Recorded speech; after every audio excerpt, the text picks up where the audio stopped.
A paz, irmãos. Eu vim hoje trazer mais uma palavra do coração de Deus para as nossas vidas. É uma palavra que fala do reino de Deus, de um reino que não é desse mundo, que é o reino de Deus, o reino dos céus, né? Onde é um reino que vai de geração em geração e o domínio dele não tem fim. Então, Jesus veio para que esse reino, o reino do Pai dele, né? O reino de Deus, ele fosse apresentado na terra. Porque quando os judeus esperavam o Messias, né? Aquele que vinha, o rei, eles achavam que Jesus vinha e ia trazer o seu trono, ia sentar num trono aqui na terra. Só que o reino de Jesus não era nada do que os judeus achavam, tanto que eles o rejeitavam. Porque Jesus chegou aqui no mundo, numa casa humilde, de um povo sem muita repercussão, né? Ele nasceu no meio de animais, num estábulo rodeado de animais, sem uma manjedoura de ouro, sem requinte, como o homem acha, né? Porque para Deus ele teve tudo que ele precisava, né? Como rei. Ele teve a estrela, ele teve os reis que vieram cortejar ele, os 3 reis magos. Ele teve tudo que ele precisava, mas para o homem, o nosso padrão é completamente diferente do padrão de Deus, né? Então, eles não aceitavam esse rei que não veio em glória. Porque Jesus, ele se esvaziou da glória dele, né? Para descer e habitar entre os homens como um homem normal, né? Ele habitou entre nós. Ele nasceu de mulher, né? Nasceu de uma mulher, cresceu, né? Como um menino, respeitando a mãe, respeitando os pais, respeitando autoridades. Ele não era um homem insubordinado, né? Ele era um homem humilde, manso, para mostrar que o reino dele era um reino de paz, né? O reino de Deus, eles achavam que Jesus era um rei político. Eles esperavam um rei político que fosse livrar eles, né, das mãos dos perseguidores. Mas eles descobriram que Jesus, ele vinha pregar a paz, ele vinha pregar o perdão, ele se sentava com os pequeninos, com os pecadores, com as prostitutas, com os publicanos, né? Com os cobradores de imposto. Então, era tudo ao contrário do que os religiosos achavam, né? Que seria. Tanto que eles rejeitaram Jesus. Jesus foi a pedra que os construtores rejeitaram. Ele foi rejeitado porque eles não achavam que Jesus era rei, né? Porque o padrão de reino de Deus é completamente diferente do que os religiosos acham, do que o mundo acha. E Jesus veio instaurar um reino que era do céu, que comanda o céu e comanda também a terra, né? Então, era um reino que todos aqueles que aceitassem o Filho de Deus estariam aceitando esse reino, né? Para que esse reino fosse estendido, era necessário que aceitasse, porque a única forma, né, da gente chegar ao Pai e entrar para o reino de Deus é através do Filho dele, é através de Jesus. Então, ninguém vai ao Pai, ninguém vai a Deus, senão pelo Filho Jesus. Só esses vão ter lugar no reino, né? No reino de Deus, no reino dos céus. Só quem está ligado a Jesus, está ligado à videira verdadeira, à água da vida. Ele é a própria água, ele é a própria fonte, né? A jorrar. Ele é o pão da vida, ele é o príncipe da paz. Então, em Colossenses 1,13, a palavra diz que ele nos transportou ao reino do seu amor. Então, Jesus é o nosso transporte. Ele nos transporta da onde a gente está, de uma vida de pecado, de uma vida de escravidão, para uma vida de liberdade nele, né? As pessoas pensam que a gente vai vir para o reino de Deus e a gente vai ser preso. Porque pensam que o reino de Deus é comida, pensam que o reino de Deus é cabelo, que o reino de Deus é roupa, que o reino de Deus é ir na igreja. E o reino de Deus não tem nada a ver com isso, né? O ser do reino de Deus requer muitas outras coisas, requer um coração quebrantado, contrito.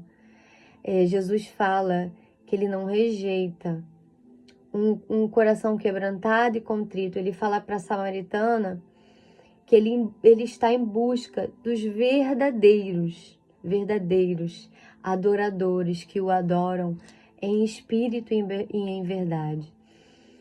Porque o homem vê por fora, mas Deus, ele olha o que está aqui dentro do nosso coração. Ele vê o que o homem não vê, ele vê o profundo, o oculto, o escondido, na divisão da junta, da medula. A palavra dele tem esse poder de ir lá onde ninguém entra. Então, eles achavam que o reino de Deus, que o reino era completamente diferente, né? Que o rei viria completamente, Jesus viria de uma outra forma, em glória, em poder.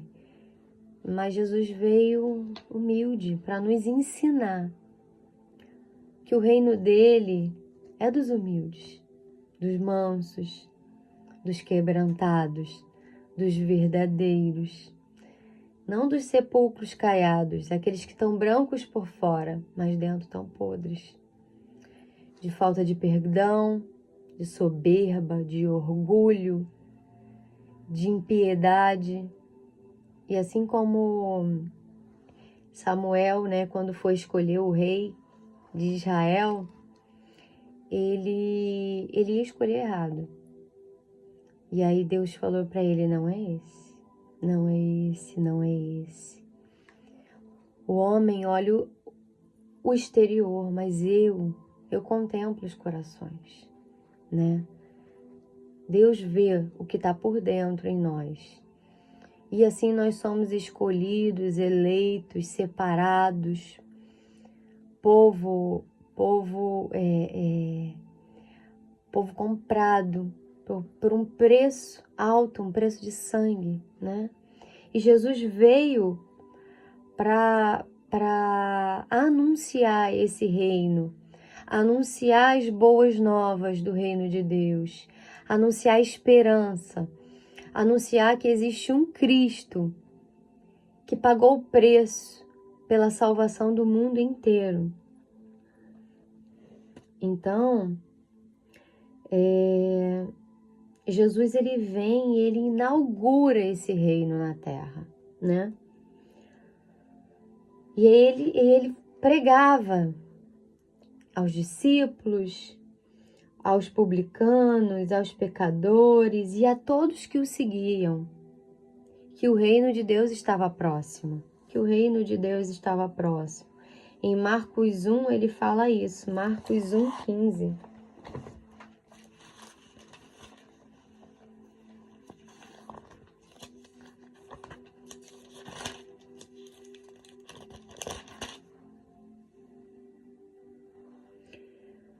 Marcos 1,15.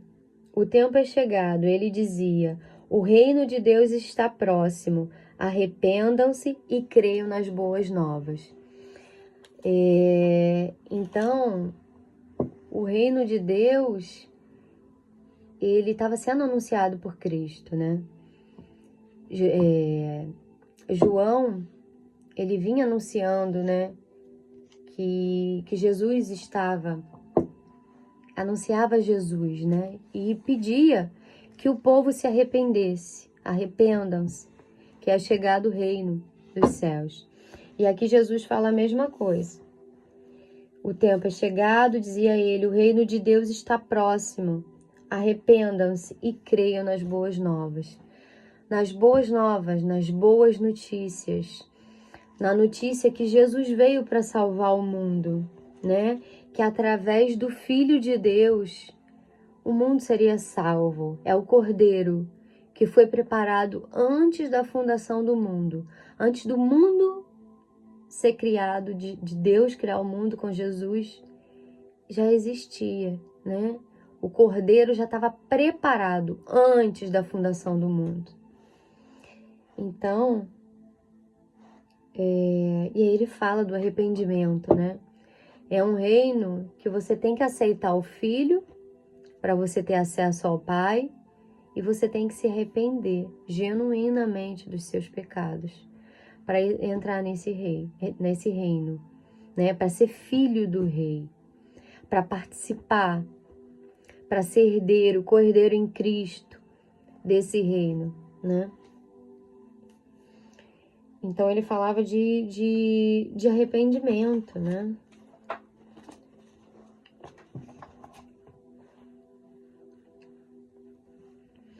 Então, Jesus, ele é o próprio reino, né? O reino de Deus estava no meio de vós. Em Lucas 17, 21, ele fala que Jesus é o reino. Lucas 17, 21.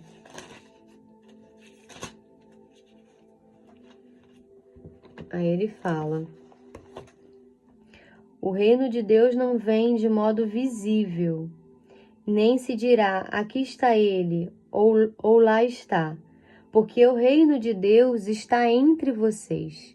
Então Jesus, ele é o reino de Deus. E o reino de Deus, ele andava no meio daquele povo, né? Ele proclamava, ele anunciava o reino do Pai dele e ele era o próprio reino. Porque o reino de Deus é feito de Deus Pai, de Deus Filho e de Deus Espírito Santo, né? As três pessoas.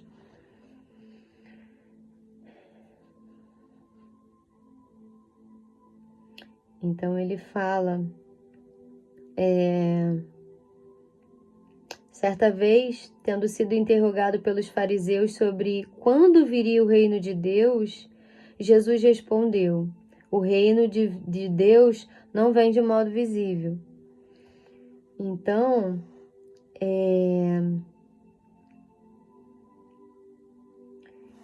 ele fala, né, que ele é o próprio reino. Ele é o próprio reino de Deus que habitou na terra.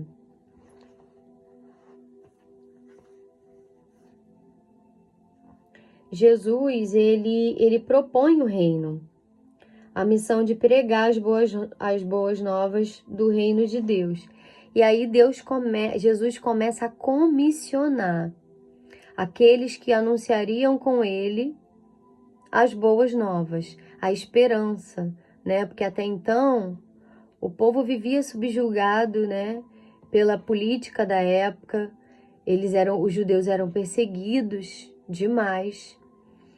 Então, e eles aguardavam o Messias. Aqueles que tinham um coração no rei, que aguardavam o Messias, receberam o Messias.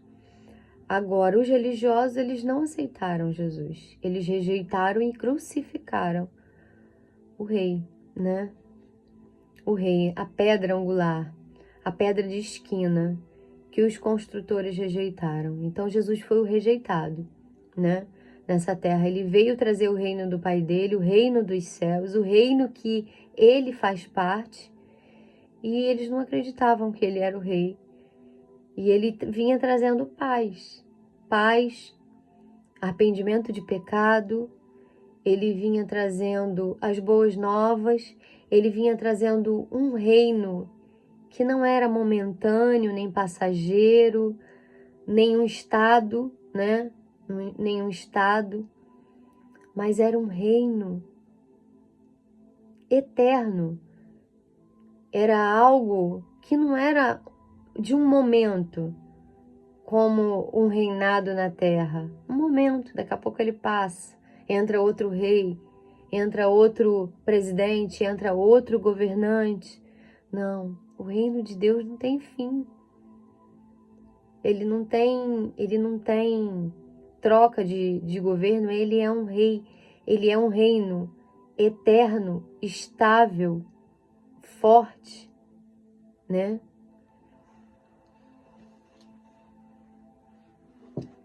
Então Jesus declara o reino.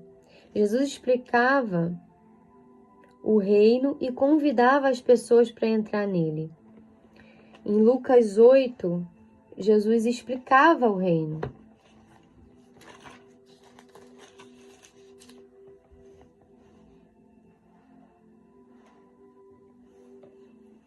Então, depois disso Lucas 8:1. Depois disso Jesus ia passando pelas cidades e povoados, proclamando as boas novas do reino de Deus. E aqui em Lucas 8:15,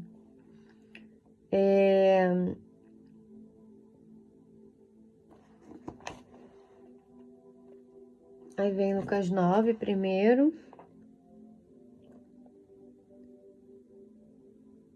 Seus discípulos perguntaram o que significava a parábola, né? Ele começa a explicar através de parábolas. Jesus explicava demais o reino dele através de parábolas.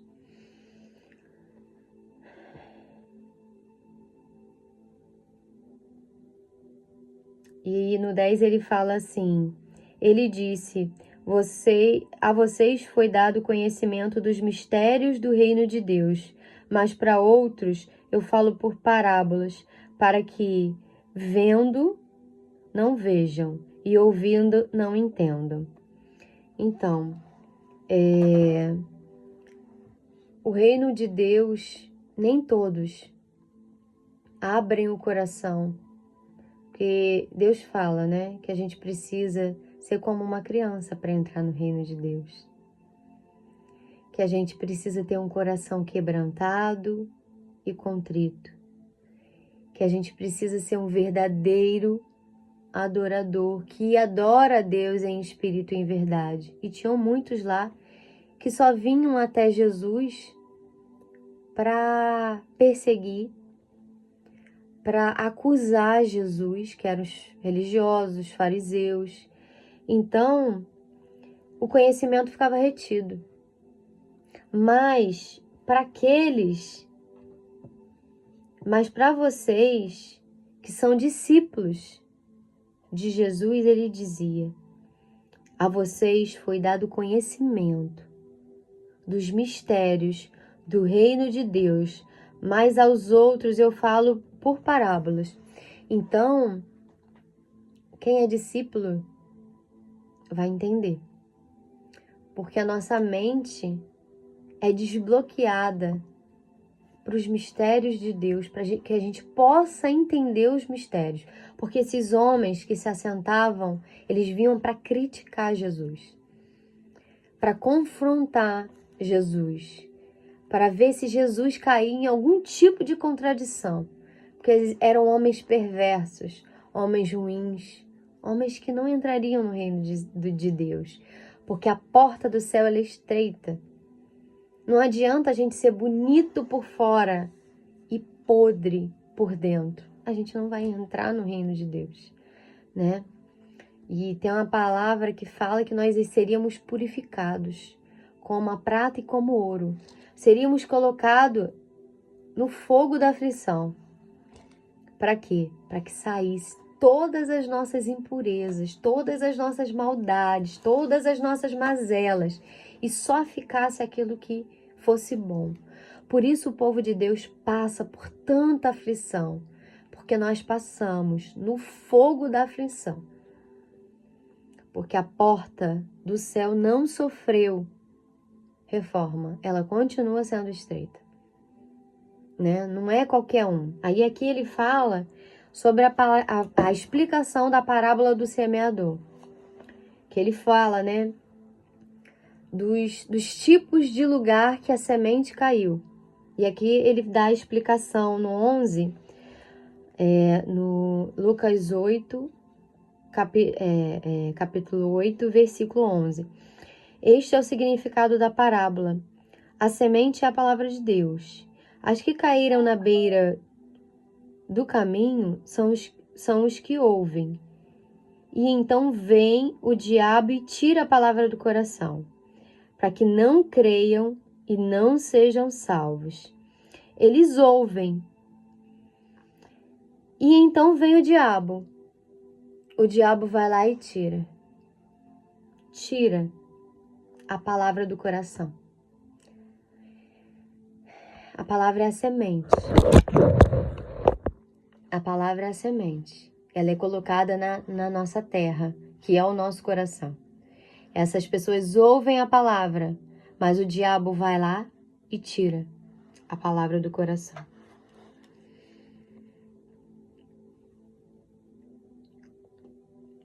Para que não creiam e não sejam salvos.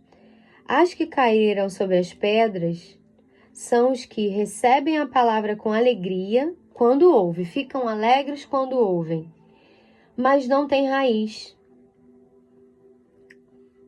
Não tem raiz. É algo superficial. Não tem raiz, ele não é enraizado na terra, não está firme. Não está firme.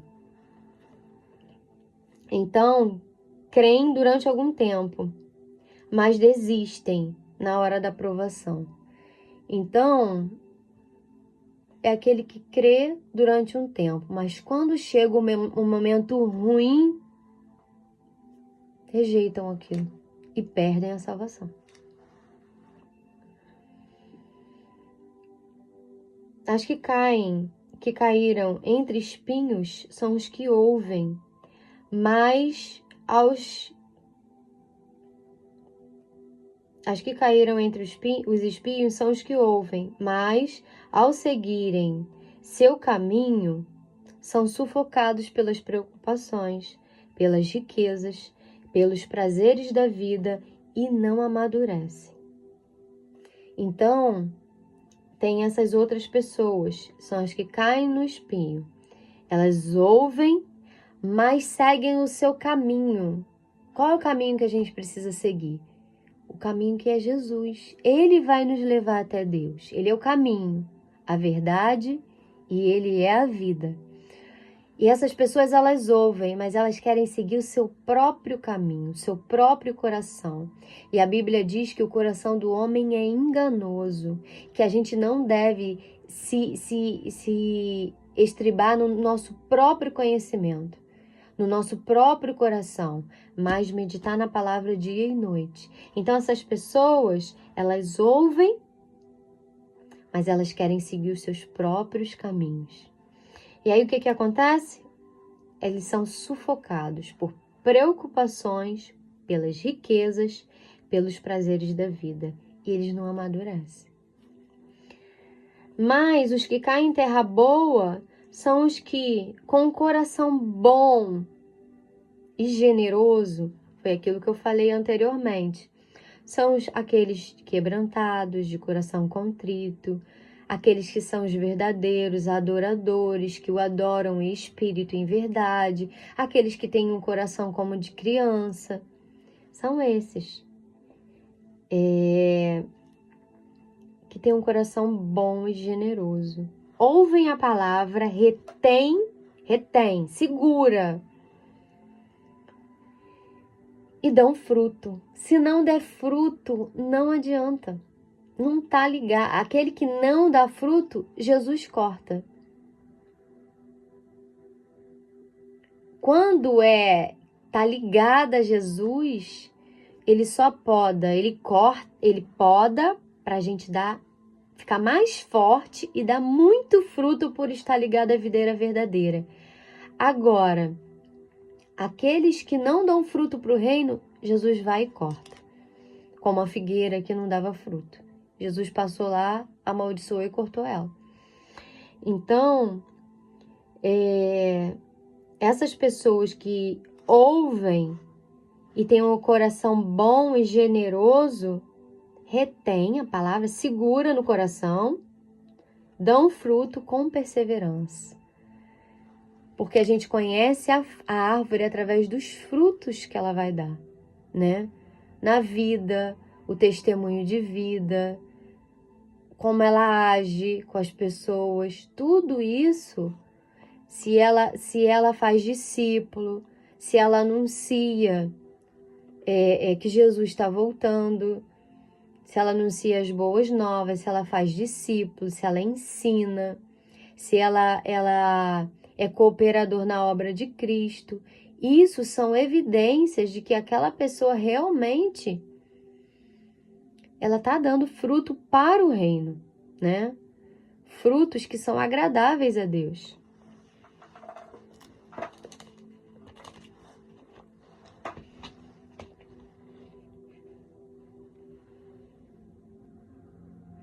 Então Jesus demonstra o reino através das suas obras. Ele mostra o poder do reino e a sua autoridade sobre o príncipe das trevas. Então, depois de Jesus declarar que o reino do Pai dele estava no meio, né, do povo, de ensinar o povo através dos seus ensinamentos, das suas palavras, né, ensinava os discípulos, aqueles que o seguiam, ele mostrava que através das obras ele mostrava o reino, ele mostrava o poder e mostrava que ele tinha autoridade pelo mundo das trevas. Quando ele expulsava demônio, quando ele tinha autoridade no mar, no vento. Então, os discípulos, eles iam andar de barco, né? E começava a tempestade, e Jesus mandava a tempestade parar, e eles falavam: quem é esse? Que até o vento e o mar obedecem a ele. Então, ele expulsava demônios que ninguém conseguia expulsar, que prendia pessoas anos e anos e anos, uma vida inteira presa por demônios. Jesus tinha o poder, a autoridade sobre o mundo das trevas. E isso era ele demonstrando que o reino de Deus, dele, era através do poder, da palavra de Deus, né? E em Lucas 11, se é pelo dedo de Deus que eu expulso os demônios, logo é chegado a vós o reino de Deus. Então, em Lucas 11, 20, ele fala que é pelo dedo de Deus que eu expulso os demônios. E logo é chegado a vós o reino de Deus. É uma das demonstrações que o reino dele já estava no meio do povo.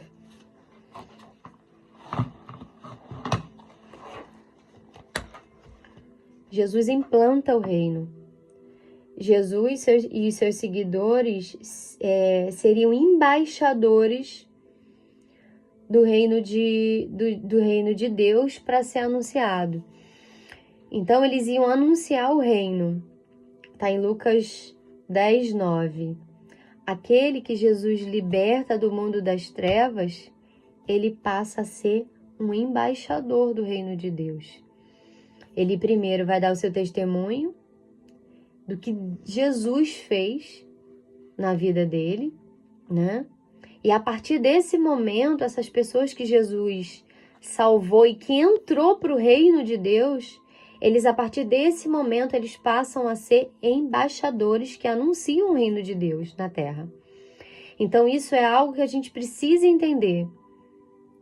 Que a partir do momento que a gente entra para o reino de Deus, automaticamente a gente se torna embaixador de Cristo.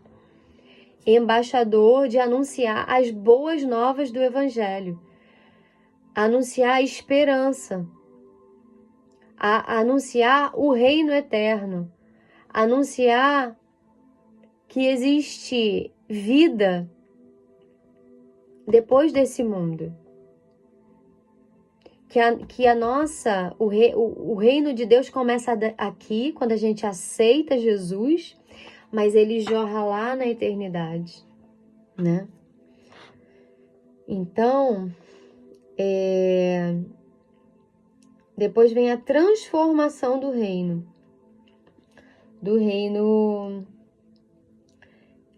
Os judeus achavam que Jesus era, eu até já expliquei isso, que era um rei político. E não, Jesus, ele era um rei, ele era o príncipe da paz. O reino dele era paz, alegria e justiça. Era completamente do que o mundo, do que os judeus achavam que seria um rei político, que iria instaurar o seu trono aqui na terra. Um minutinho.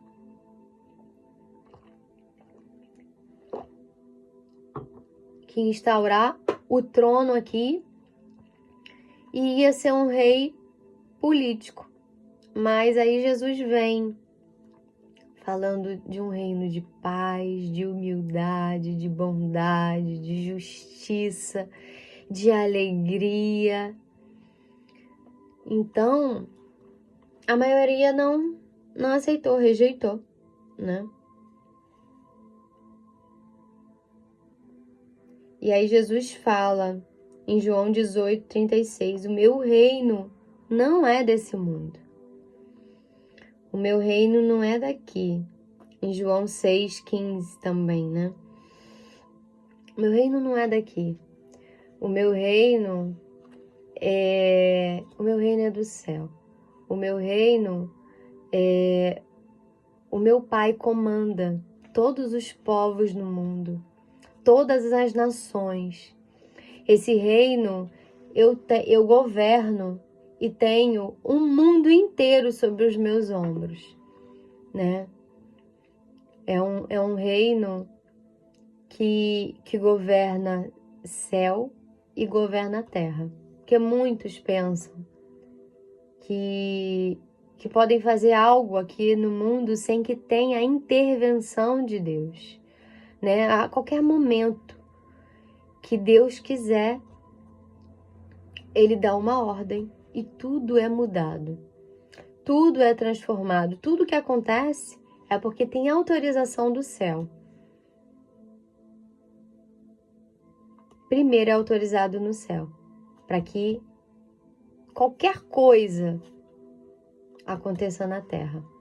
Porque aquele que comanda o céu e a terra, né? Então, Jesus compra o reino com seu sangue, através de sua morte e ressurreição. E a sua ressurreição vitoriosa.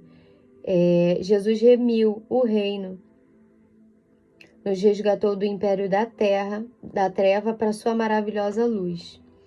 Então, Jesus vence Satanás, Jesus vence o pecado, ele vence a morte, ele pega a chave da mão do diabo para dominar tudo. A partir do momento que Jesus vence a morte, que Jesus toma o poder, toma esse reino da mão do diabo, ele nos compra. Ele nos compra com seu sangue. Deus não precisava fazer isso, mas ele fez. Ele entregou o seu Filho unigênito para que todo aquele que crê tivesse a vida eterna, para que todo aquele que crê nele tenha a vida eterna e não pereça. Ele nos resgatou. Nós estávamos na treva e a partir desse momento a gente vai para a maravilhosa luz de Cristo, quando a gente aceita Ele como nosso Senhor, nosso Salvador. Então, a gente vai lá em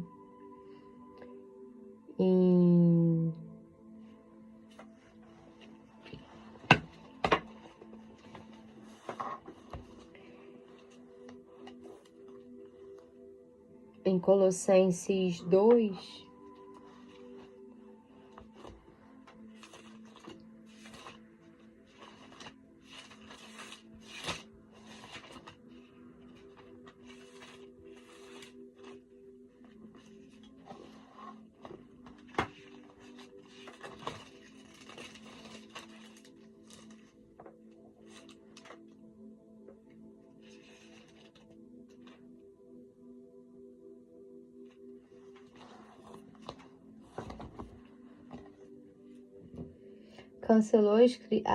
cancelou a escrita de dívida que consistia em ordenanças e que nos era contrária. Ele a removeu, pregando-a na cruz e tendo despojado os poderes e as autoridades, fez dele um espetáculo público, triunfando sobre eles na cruz. Então, Jesus, ele pega,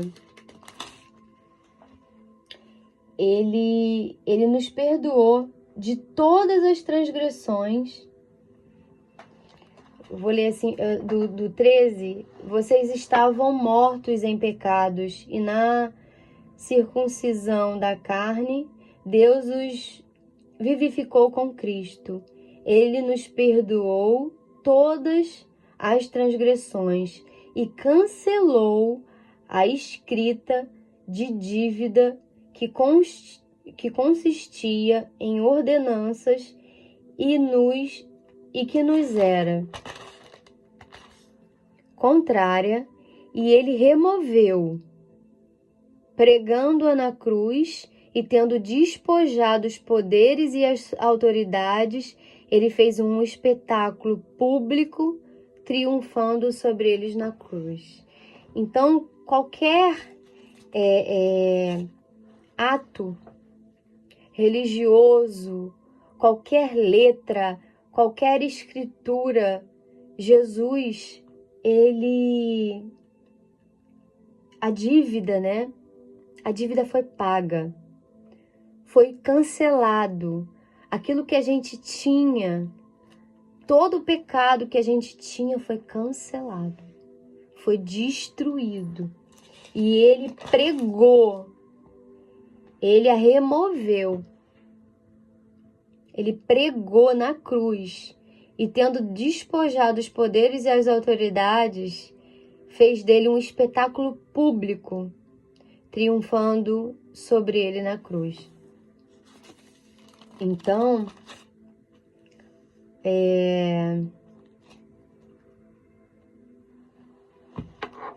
Jesus veio para pagar tudo aquilo que a gente tinha de dívida. Jesus veio, rasgou, cancelou todas as dívidas que nós tínhamos, toda a religiosidade, tudo que os fariseus, eles aqui a palavra legalismo, tudo aquilo que afastava o homem de Deus, tudo isso foi gerando religiosidade, foi gerando só letras, né? Eram só letras. Não vinha de um coração puro, não vinha de um coração quebrantado, não vinha de um coração contrito, mas vinha de religiosidade. Jesus queria quebrar isso. Ele queria quebrar, ele queria aniquilar tudo isso. E ele veio trazer um caminho, porque era o único caminho que podia ligar, tanto que religião vem de religar, de ligar aquilo que foi perdido por causa do pecado, que fez separação entre o homem e Deus. Então Jesus veio para ligar, ele nos transporta, ele nos liga, ele é o caminho, ele é tudo o que a gente precisa, ele nos conduz, ele é a nossa estrada, ele é tudo o que a gente precisa para chegar no nosso destino, para vencer o pecado. Porque ele diz, eu vou para que venha o Espírito Santo, o Consolador, o Ajudador, aquele que vai estar com vocês todos os dias até a consumação dos séculos. Ele foi, mas ele foi para a glória e o Espírito Santo veio no dia do Pentecostes em Atos 2. E o Espírito Santo foi derramado. E a partir desse momento, é ele que nos conduz. É ele que cuida da gente. Ele é o nosso GPS. É ele que nos conduz. Depois que a gente aceita o Filho, vem o Espírito Santo.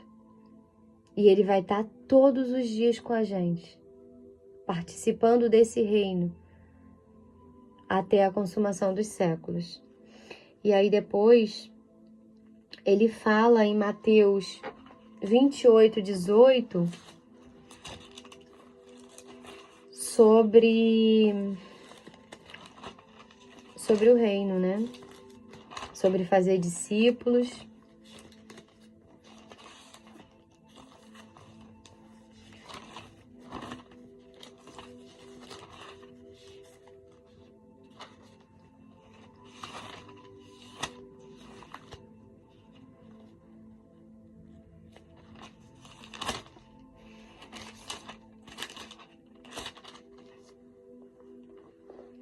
Aí ele fala aqui em Mateus 28, 18.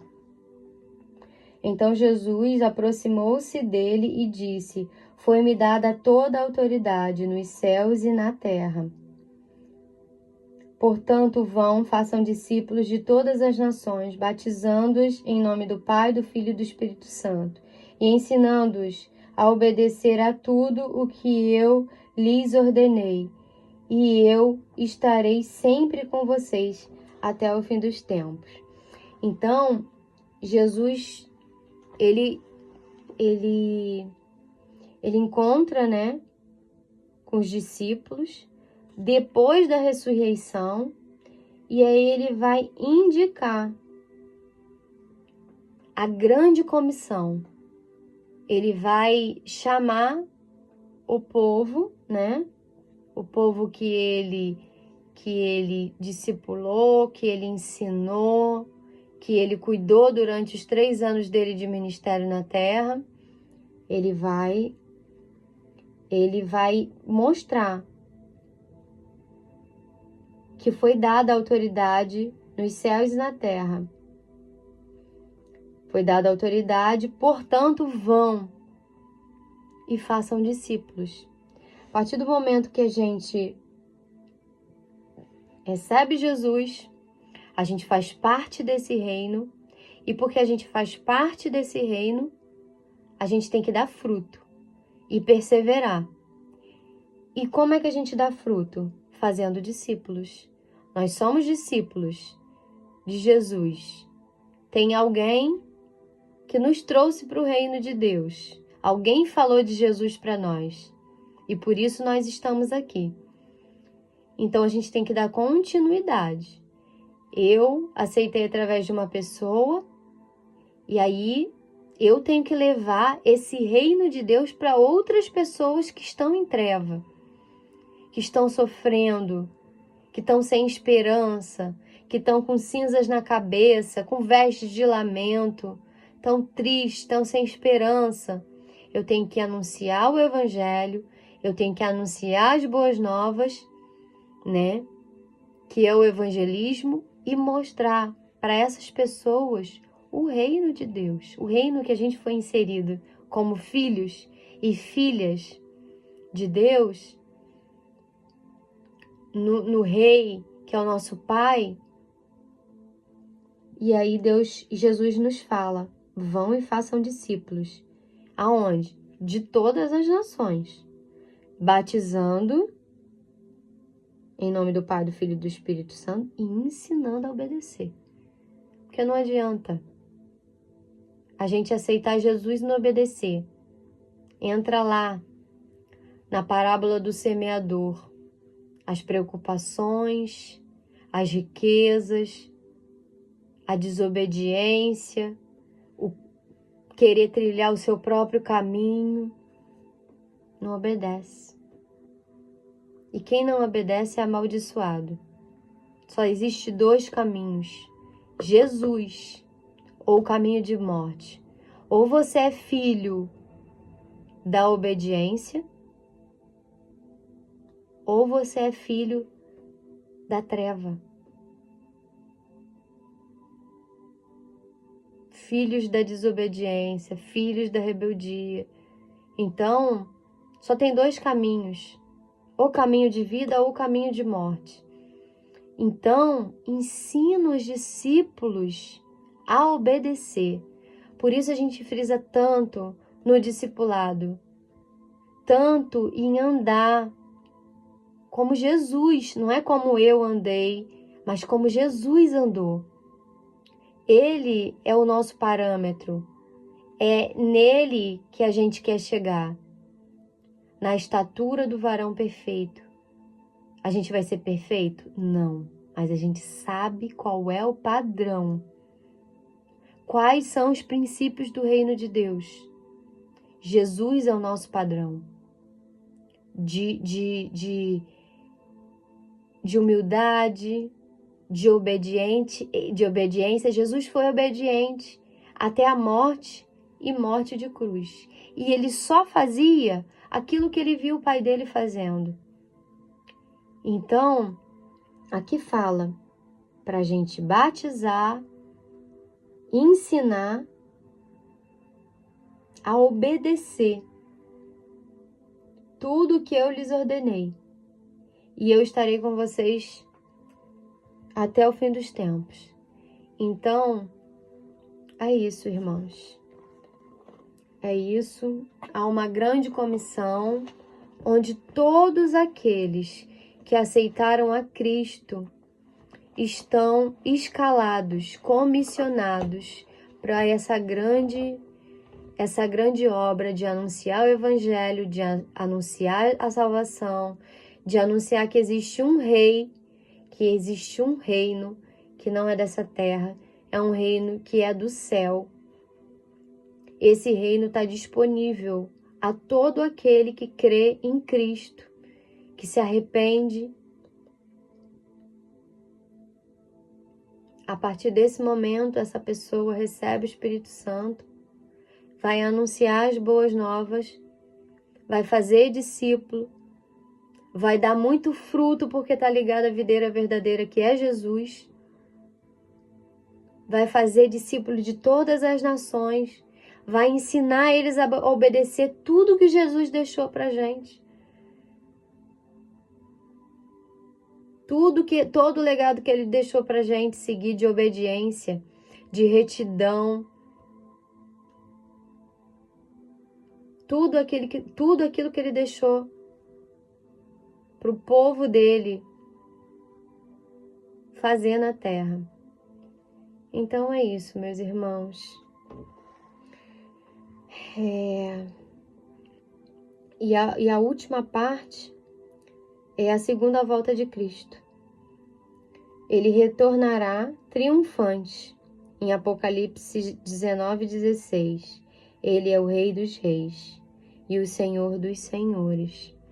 Então, depois disso tudo que os 4 cantos do mundo forem anunciados e que todos tiverem conhecimento de Jesus Cristo, do reino de Deus, da salvação, das boas novas, Jesus vai retornar em glória agora, em glória, e ele vai ser o Rei dos Reis, o Rei da glória. Ele é o Rei dos Reis e o Senhor dos Senhores. Ele é o Rei da glória. Então é isso, irmãos. Essa é a palavra que o Senhor colocou no meu coração sobre os reis, sobre o reino de Deus, sobre o Rei, sobre Jesus Cristo, sobre a morte dele na cruz, sobre o triunfo dele sobre a morte, sobre o pecado, e sobre a gente ser discípulo, ser ovelha de Cristo, onde ele é o bom pastor e nós somos as ovelhas, e que a gente possa estar aqui na terra, cuidando das ovelhas de Cristo, fazendo discípulo, cuidando, amando essas ovelhas para Jesus, o bom pastor, né? Eu não orei quando a gente iniciou, eu vou orar agora. Senhor Deus, Pai amado, oh meu Deus, obrigada, Senhor, por essa palavra maravilhosa, Deus, por esse alimento que desceu do céu para as nossas vidas nessa noite, Senhor. Oh, meu Deus, eu te peço, Senhor, vai entrando nos nossos lares, entra aqui na minha casa, Senhor, faz morada. Entra na casa, Senhor, de cada inscrito, de cada um, Senhor, que veio aqui se alimentar da palavra, do maná que desce do céu, do pão que desceu fresquinho para nos alimentar, para alimentar o nosso espírito, Senhor. Oh, meu Deus, que a gente possa beber da água da vida, para que a gente nunca mais ter sede, para que a gente nunca mais tenha sede, Senhor. E que a gente possa, Senhor, derramar dessa água viva em muitas pessoas que estão sedentas, Senhor, que precisam dessa água, Senhor, que precisam da vida eterna, Senhor, que precisam ser transformados, restaurados, remidos, edificados, Senhor, pela Tua palavra, pelo Teu reino, pela salvação eterna, pelo sangue carmesim que é derramado sobre nós, um sangue que foi derramado naquela cruz do Calvário. Jesus pagou um preço alto por nós, e um preço de sangue, um preço alto naquela cruz do Calvário. E que a gente possa, meu Deus, sempre lembrar da morte e da ressurreição de Jesus, e que logo Ele voltará em glória para buscar a sua igreja, a sua noiva. Oh, meu Deus, levanta, meu Deus, trabalhadores para a Tua obra, Senhor. Grande é a lavoura, mas poucos são os trabalhadores que estão aqui para pegar a mão no arado e trabalhar, evangelizar, discipular, Senhor. Ajuda-nos, Senhor. Ajuda, Pai. Toca nos corações, Senhor. Nos 4 cantos do mundo, levanta trabalhadores. Muito é o trabalho na terra, mas poucos aqueles que querem ser comissionados na Tua obra, que querem ouvir a voz do bom pastor e obedecer, e fazer discípulos nas nações, e ensinar, e entregar suas vidas nos altares, Senhor. Poucos são aqueles que querem ser atalaias. Poucos são aqueles, Senhor, que querem estar nas torres de vigília, orando, jejuando, consagrando, edificando, meu Deus, o teu corpo, partindo o pão, orando para que levante, Senhor, um cheiro puro e suave com as orações dos justos, Senhor. Levanta, Pai. Levanta, trabalhadores, em nome de Jesus. Perdoa os nossos pecados, porque somos falhos, pecadores, pequeninos, Senhor. Aqui nós não temos nada que vem de nós e que seja bom. Mas tudo aquilo que foi falado aqui, Senhor, é para a tua honra, para a tua glória, para o teu nome ser exaltado na terra, Senhor, para que o teu nome cresça, Senhor, e que a gente possa diminuir, possa desaparecer, mas que o Senhor seja exaltado nas nações, Senhor. Que o nome de Jesus seja conhecido nos 4 cantos do mundo, porque aqui, Senhor, só quem brilha é o leão. Homem nenhum aqui brilha, Senhor. Aqui quem veio para brilhar foi o Senhor. Porque todo joelho se dobrará a ti e toda língua confessará que Cristo é o Senhor. Ele é o Rei. Ele é o Senhor dos senhores. Aleluia, glória a Deus. Louvado seja o nome do Senhor. A paz, irmãos. Muita paz, muita luz. Na sexta-feira eu volto com uma outra palavra vinda do coração de Deus para falar do homem exemplar na Bíblia, tá? Até o próximo encontro, até a sexta-feira. Fica na paz e muita luz em nome de Jesus e que o Senhor possa habitar nos lares de vocês, que Ele possa recolher as orações de vocês, cada um inscrito, cada um que vem aqui receber a palavra do Senhor, estão nas minhas orações, nas minhas intercessões, nos meus jejuns. Vocês estão aqui sendo amados, cuidados, amparados, e eu estou intercedendo pela vida de cada um de vocês, como corpo de Cristo, onde Jesus é a cabeça, nós somos os membros, um dos outros, membros ajustados, em plena sintonia, para cada um exercer a sua posição no corpo de Cristo e cada um atuar conforme os dons e talentos que o Senhor nos deu. Fique na paz, irmãos. Um abraço.